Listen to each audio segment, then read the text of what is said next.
നിങ്ങൾക്കറിയാമോ? ഒരിക്കൽ ഒരു ശ്മശാന കാവൽക്കാരൻ മൃതദേഹത്തിന് കുഴി കുഴിക്കുന്നതിനിടയിൽ ഒരു ശിവലിംഗം കണ്ടെത്തി. അത് രാജാവിന്റെ അടുത്തേക്ക് കൊണ്ടുപോയപ്പോൾ രാജാവ് പറഞ്ഞു, ശ്മശാനത്തിൽ കിട്ടിയത് നീ തന്നെ വെച്ചുകൊള്ളൂ. എന്നിട്ട് ശ്മശാന ഭസ്മം കൊണ്ട് അതിന് അഭിഷേകം ചെയ്യൂ എന്ന് പരിഹാസത്തോടെ പറഞ്ഞു.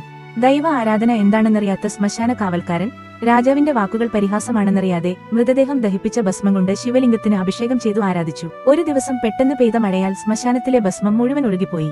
ശിവലിംഗത്തിന് അഭിഷേകം ചെയ്യാൻ ഭസ്മമില്ലല്ലോ എന്ന് ദുഃഖിച്ച ശ്മശാന കാവൽക്കാരൻ വിറക് കൂട്ടി തീ കത്തിച്ചു. തന്റെ ഭാര്യയെ വിളിച്ച്, ഞാൻ ഈ തീയിൽ വീഴുന്നു, എന്റെ ശരീരം കത്തിക്കിട്ടുന്ന ഭസ്മം കൊണ്ട് ശിവലിംഗത്തിന് അഭിഷേകം ചെയ്യൂ എന്ന് പറഞ്ഞു.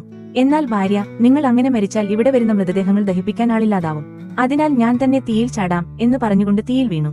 ഇവരുടെ ഭക്തിയാൽ സന്തുഷ്ടനായ ശിവഭഗവാൻ പാർവതിദേവിയുമായി ഇവരുടെ മുമ്പിൽ പ്രത്യക്ഷപ്പെട്ട് ശ്മശാന കാവൽക്കാരന്റെ ഭാര്യയെ പുനർജീവിപ്പിച്ചു. കൂടാതെ ഇരുവർക്കും മോക്ഷം നൽകി അനുഗ്രഹിച്ചു. ഈ വിവരം അറിഞ്ഞ രാജാവ് സ്വർണം കൊണ്ട് ഉണ്ടാക്കിയ ശിവലിംഗത്തിന് പഞ്ചാമൃതം, സുഗന്ധദ്രവ്യങ്ങൾ എന്നിവ കൊണ്ട് അഭിഷേകം ചെയ്ത